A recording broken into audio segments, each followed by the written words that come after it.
County Volunteer Firefighter and EMT Recruitment Day. Today, for this episode, we're at Brook Fire Station, where we're going to see the demonstration of a vehicle extrication. Now, vehicle extrication is the process that firefighters use to rescue people from automobile crashes. What happens is sometimes during those collisions, people get trapped inside of a vehicle and they can't get out. So what happens is we have to take special tools to cut them out of the vehicle. And these are called extrication tools, or sometimes hydraulic equipment, or sometimes in popular jargon they're known as the jaws of life. So that's a brand of extrication tool. So what's going on behind me here is we have a crew from Strasburg and Brook Fire Department. The first thing they did, if you notice those wooden blocks under the vehicles, is they stabilize the vehicle. Those blocks keep it from moving. A vehicle can move almost any direction when you're cutting on it. So you have to be able to stabilize it to secure the vehicle from moving.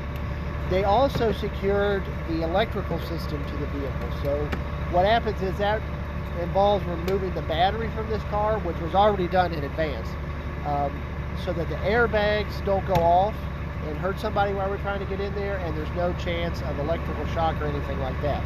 They also check for things like fuel leaks and stuff that might be a danger if we're out in an actual accident. So once all that's done, that means then that the patient and the firefighters can operate safely to get that person out of there. So we have the person in the front passenger side seat, and we're trying to extricate them. So you can see there's a firefighter there with what's called a cutter that they're using to cut the post to that door. And that, by doing that, that's going to free up that part of the vehicle so that we can then hopefully open that door and get that person out. Now, inside, we would typically, if it was a real person, we have a dummy that's standing in. We would cover that person to protect them from stuff, and as soon as we're able to get inside, after stabilizing stuff, there would be EMS person in there rendering aid while we're making access points. So now you can see in the back, there's another firefighter with what's called the spreaders. Spreaders spread metal.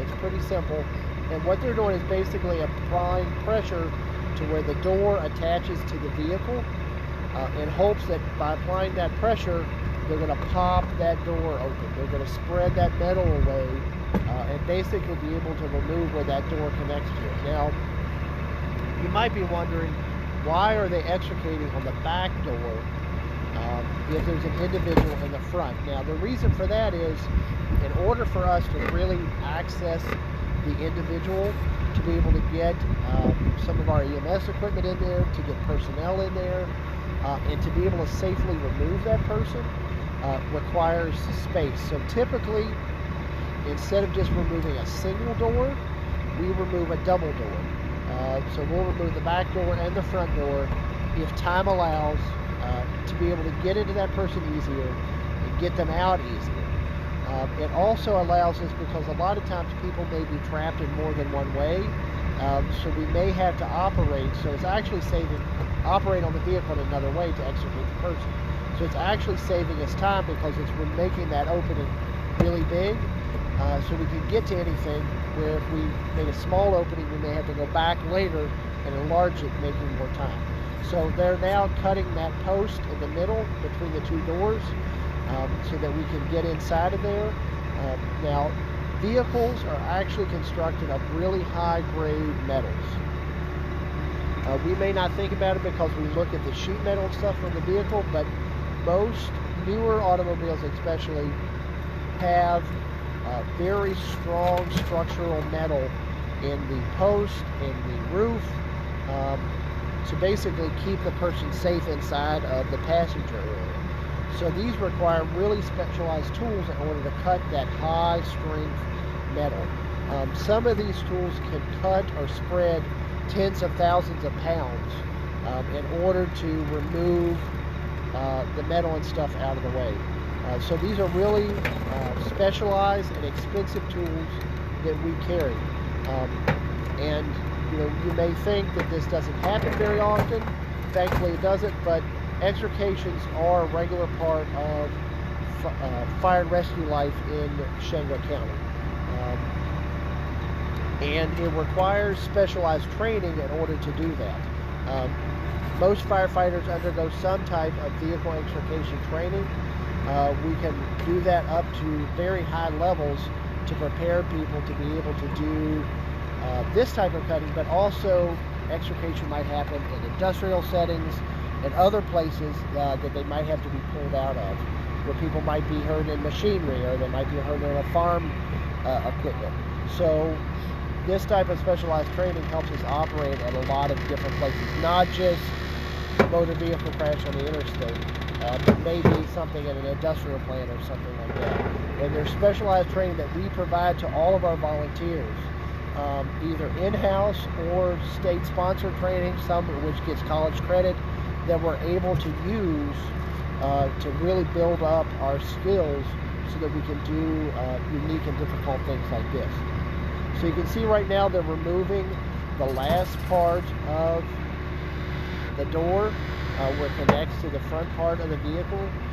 Now you might say this looks dangerous, and to a degree it is, but our training mitigates those risks. Our training really helps us know what to do to eliminate those risks. So we again provide that really specialized training, the equipment we need to do it safely, and they're able to do that using that equipment very easily and in a way that is going to make a difference in somebody's life. So it looks like they almost have that door off. Once they do that, the EMS crew that we can see there on the left is going to move in to get the person out of the vehicle. Now that is going to require some really special skills, because we want to prevent any further injury or anything else that might happen to that person, because we're trying to mitigate those injuries. So what's going to happen is they're going to come in here and load that individual onto what's called a backboard. Now the backboard is that purple thing that you can see there on the cot. That helps protect individual spines and necks and stuff from any further injuries that might happen during an incident. So you can see they're taking them out of the vehicle and loading them onto that backboard. And once they're on there, they're going to stabilize them with what are called C-collars that help their neck, keep it from moving. They're going to use spider straps to attach them to that board to keep them from moving and falling off. And then they're going to put them onto the cot and take them over to the ambulance. So we'll just give them a minute to work on that.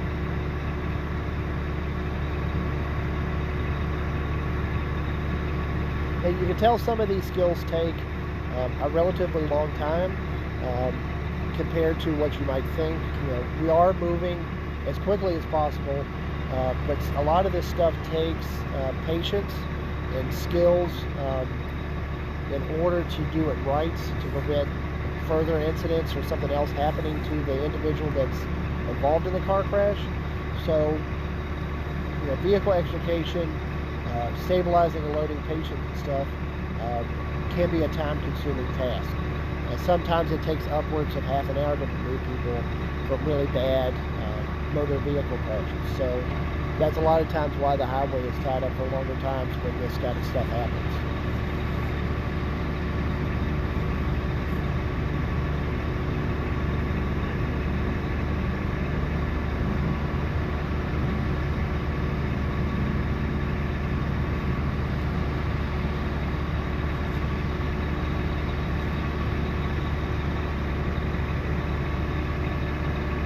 And in addition to all the fire training and stuff that we've talked about today, Shenandoah County's rescue squads and other agencies that provide EMS, they provide all the training and skills needed to be EMS providers.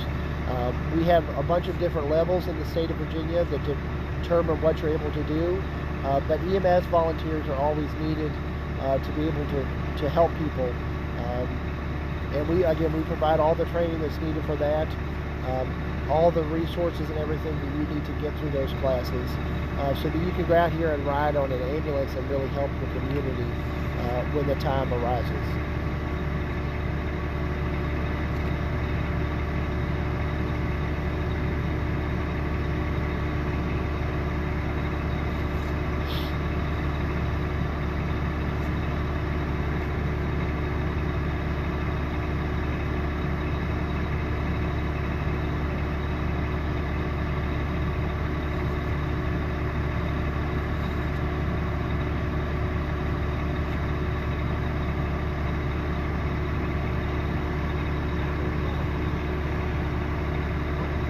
So it looks like they got the person strapped on the backboard now.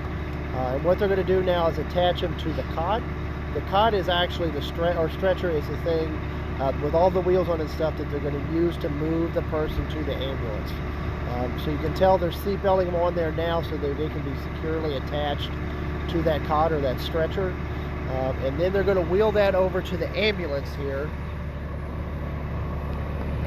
And what's going to happen is they're going to wheel that over to the ambulance, and you can see they're going to hook it onto what's called a lift assist, a power cot lift assist in the ambulance, and you can see that actually lifts the individual up in the ambulance for us. Back injuries are one of the most prevalent ones in the fire and EMS service, so those power lift cots and the units that help get it in the ambulance are really important to help us prevent injuries among firefighters. So with me here now are two of the individuals that help with the extrication.